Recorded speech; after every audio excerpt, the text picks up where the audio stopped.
Alright, YouTube, we just left off having epoxied the rudder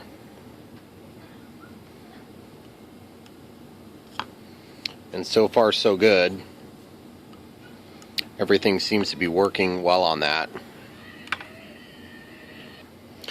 So my one issue left on the rudder is determining whether or not I'm going to actually try to glue this at all. And now that this epoxy has had a chance to set up, I'm comfortable with the idea of trying to get some glue in there. See, because it's going to hold on to it for us. So now it just becomes a challenge of figuring out a way to get a small amount of glue in there without getting the glue into the hinge portion. I'm going to use this to keep this from tipping worse. Kind of works nice to hold on to it, but you don't want it to spin all the way around. So, and the other idea that we had was to run a screw in there. Now I could do CA, and one thing that you can do with CA is if you get your material in there, you can use kicker to set it up quickly enough so that you don't have problems with. Well, I wonder if I left that sticking out a little further, if I could get a little bit more rudder authority as opposed to really getting it in there tight like this. I'm not sure what would be best. I'm glad that I have the gap though. The gap is good because we had that issue with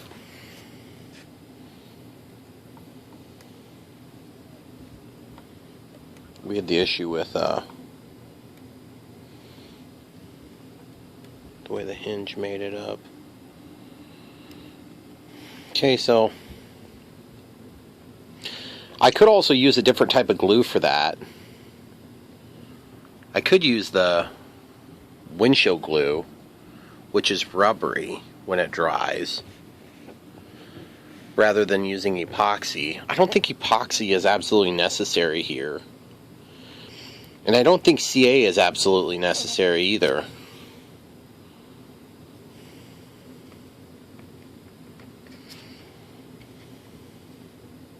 Those things are definitely in there now, though. If I had a way of getting epoxy in there, that would be kind of handy, but I just don't think I'm going to have luck with it.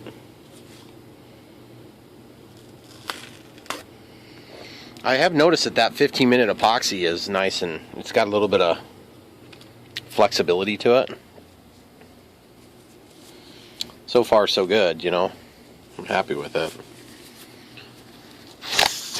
Why don't we just try the epoxy first before I ruin the hinge with CA? I've just been burned one too many times on these little CA hinges, or excuse me, these little hinges when I try to get away with using CA.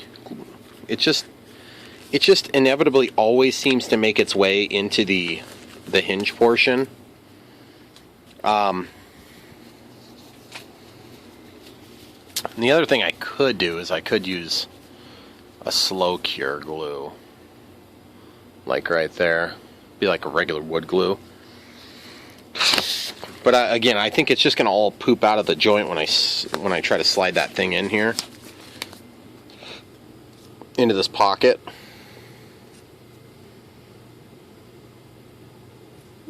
Why don't I just try this? Just try to open this up just a hair. Should allow a little bit of the epoxy to make it in there more effectively. See, I'm taking the knife and I'm going the other direction. I'm actually using the blunt side of the knife to open up a pocket for it. You see how that stuff gets all sloppy looking? I'm actually thinking about taking and heating up the soldering iron. Maybe heating that a little bit to kind of seal it in place.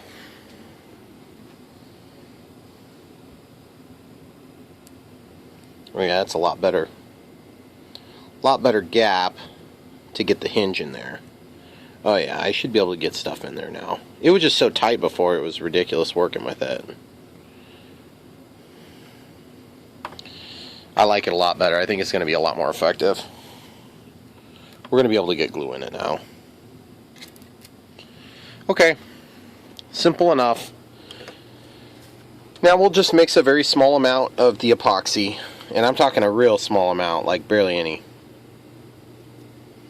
And if you're new to mixing epoxy and you're having trouble getting your ratios right, one other trick you can do is you can kind of draw a little circle and then fill the circle in, but just minding the fact that the viscosity will change.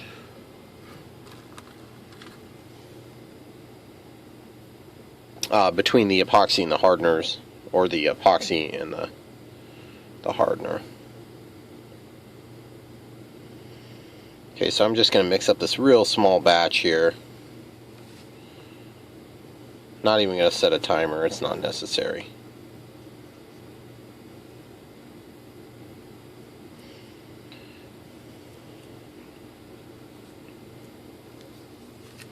Okay, so when I apply this epoxy, I'm going to apply it just to the tip here.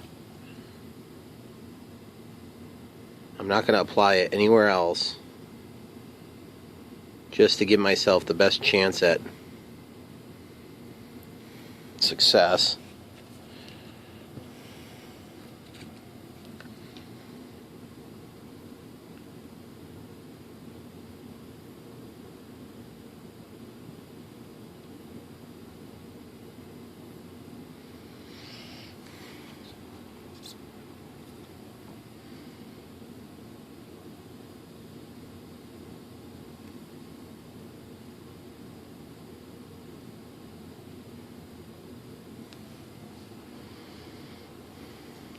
Okay, so let's see what we can do with this. Now that we have that glue going, this I need to be very clean before I do this step. So I'm going to clean it here and just get it mostly clean, and then I'm just going to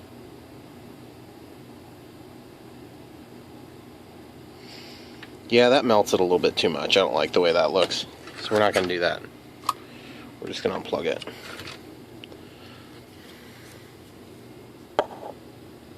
And we'll just go over that little spot again with a knife. I wasn't sure if that was going to work. Okay, the moment of truth. I'm kind of nervous right now.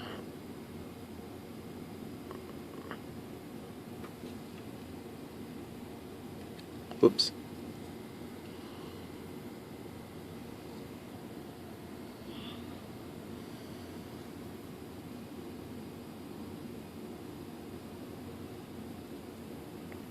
Okay, so we got it, so we're sliding up and down.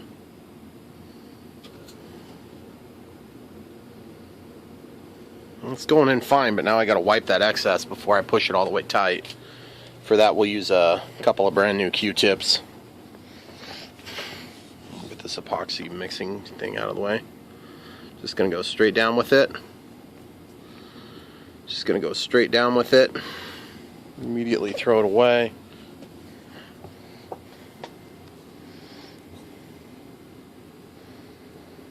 Just going to go straight down with it, and straight down with it. Okay, so we can stick that there. Okay.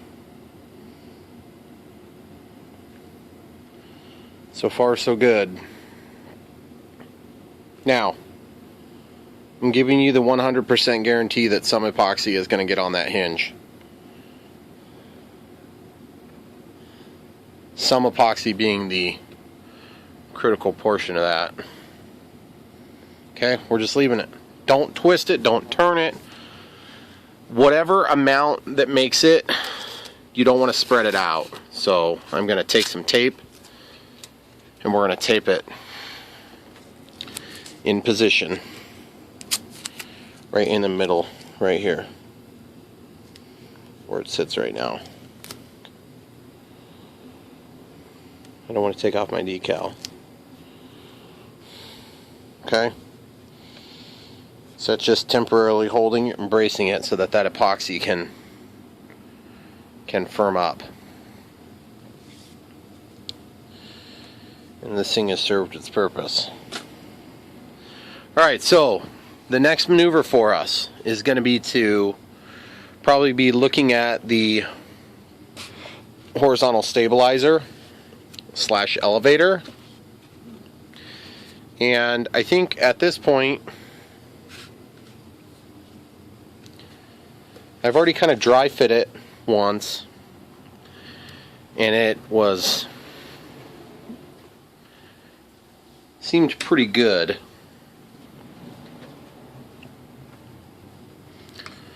So I'm going to go ahead and pull off my rubber gloves. I spilled some of this powder, and if you spill powder, it's always good to put it on your gloves. It'll help you get them on and off. Okay, so these are nylon screws. Those are brass inserts. Okay, the brass inserts are going to allow us to receive a metallic screw if we want, or these plastic ones, the nylon ones. Guy who sold me this highly recommended using nylon. Okay, so this is what I noticed the last time I tried to do this. My holes don't line up. These holes need to shift over for this thing to work. So, secondly, I want to go ahead and take and put this like here. And what we want to look for is a T. And I can tell you right now, the right side, not the right side of the plane, but just right relative where we are, seems to be down a little bit low. So they talk about how to make that right in the manual, which is like a 2-page pull-out from a magazine or something like that.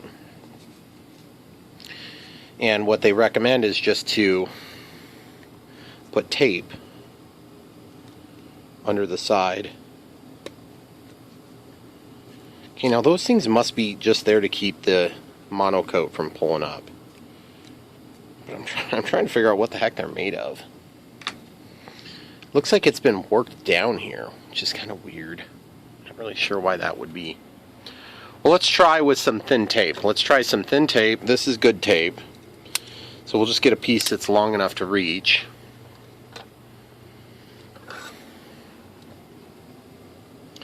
And it's possible this could be, you know, more than we need. I always cut off the little grooved side, because that stuff makes the tape rip up nasty when you do need to get it out of there. Okay, so we're going to go ahead and, again, we're going to cut this in half. Then we're going to rip it. Cutting it.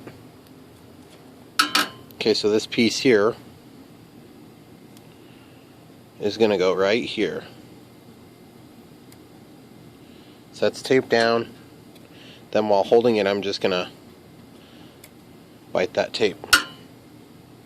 And that's going to shim up the one side. So now let's retest. Again, we're not worried about the exact placement of these holes. These holes will clearly need to be opened up a little bit.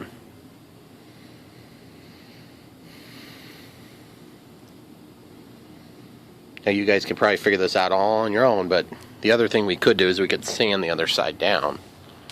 Oh yeah, that's really close now. I'm curious if one more piece would do the trick, or if we need to just leave it with one piece. I'm going to go ahead and apply this second piece.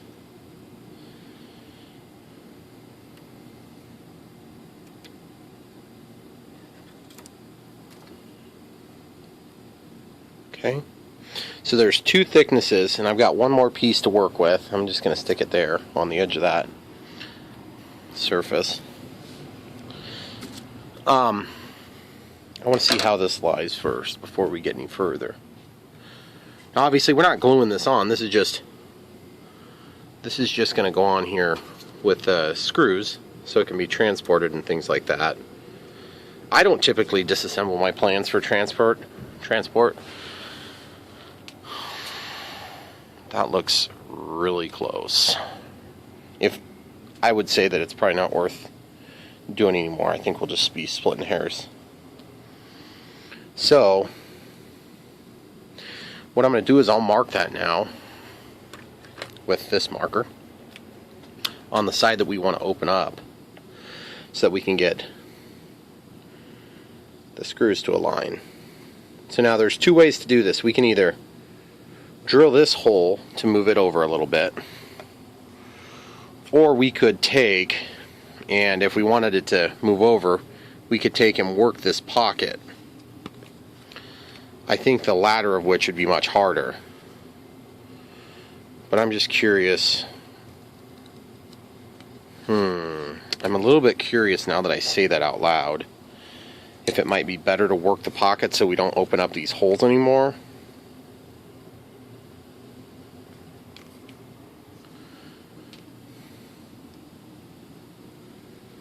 Yeah, we gotta get quite a bit over though. I don't know. I think it's better to let's just open up the holes. So let's find a drill bit that's commensurately sized to the bolt, not to the hole. Okay, so this drill bit is just the size of the shaft, maybe a little bit smaller, but that's going to give us some room for making a mistake. Okay, always plan within your limitations. Okay, so we got the black part and we got the black part marked. So I want to take and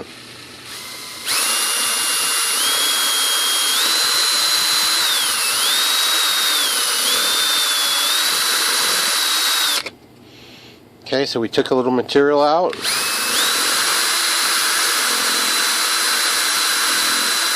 So it's hard to see, so what I'm doing is I'm just running it like this.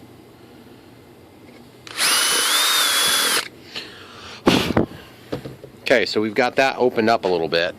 Now the other thing we can do is when we're done with this, we can actually run a washer to help make a positive purchase. Okay, we need to go a little bit more on this front hole. The back hole seems to be okay.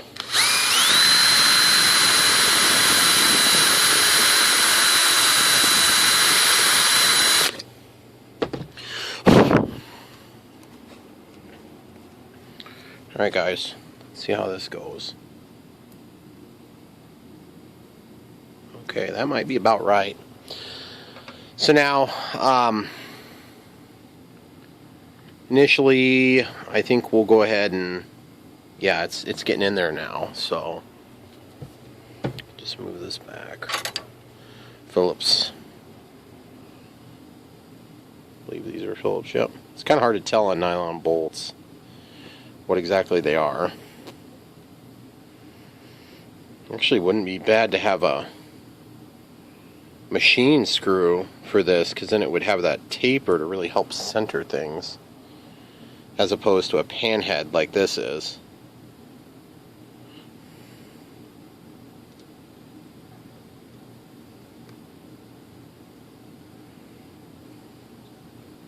Okay, so that made it in perfectly.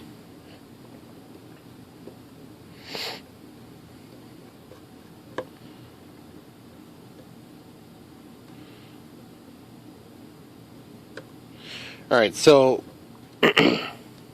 those little rings, while I trust that they're doing something useful, they're so ugly. And what I really want to do is I want to take them out and clean them up, because right now you can see this like little, it's almost like it was cut off of something and just kind of made to be what it is.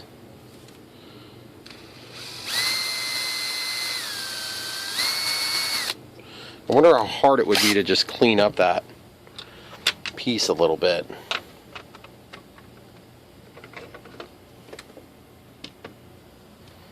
Maybe I can use this Dremel tool. adapter. This one's in really good shape. Not exactly. It's really hard to hold on to this thing while I'm doing this, I bet. Let's try this. Rather than a drill bit's more likely to get hurt using.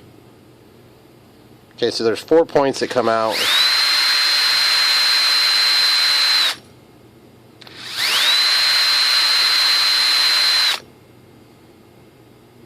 So I took that little nub down.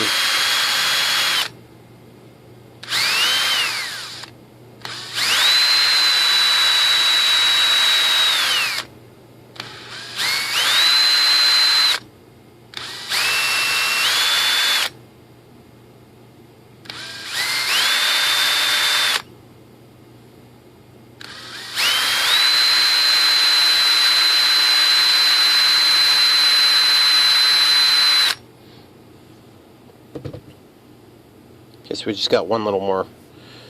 Now we can go backward with this too, because it's a drill versus a Dremel tool. That would just go one way.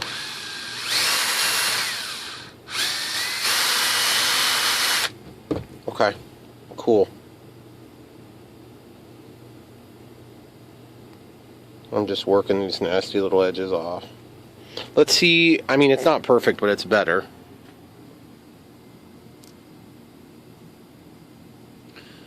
Obviously that's going to go to the high point. See, and when I'm all said and done, I can take and glue those things in.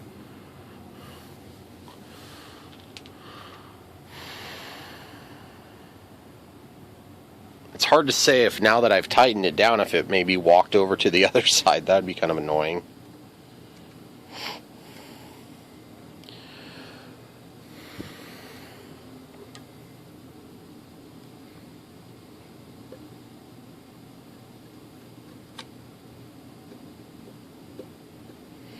Okay, so let's see what we got for an O-ring that might fit that. I got just like a million random O-rings.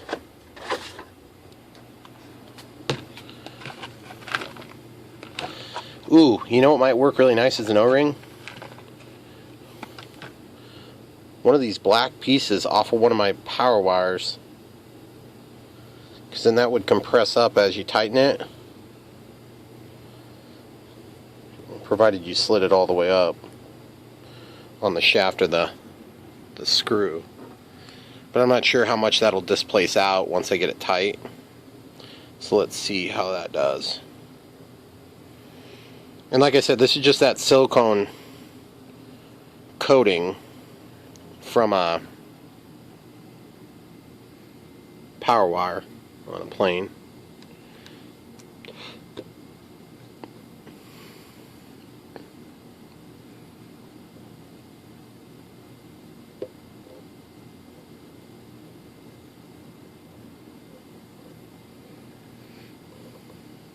Doesn't really feel that much different, but I think it's going to take any possible slop out, which is kind of nice.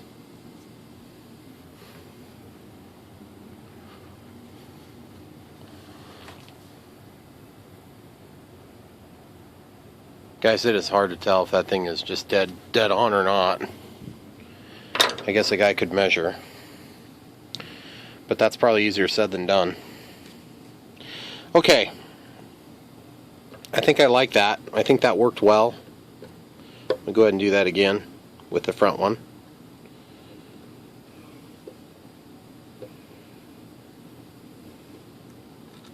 Obviously these holes are a little bigger than they need to be because of the nature of the installation there. We had to drill a hole to open it up to just one side but not the other necessarily. So we'll see how this works here.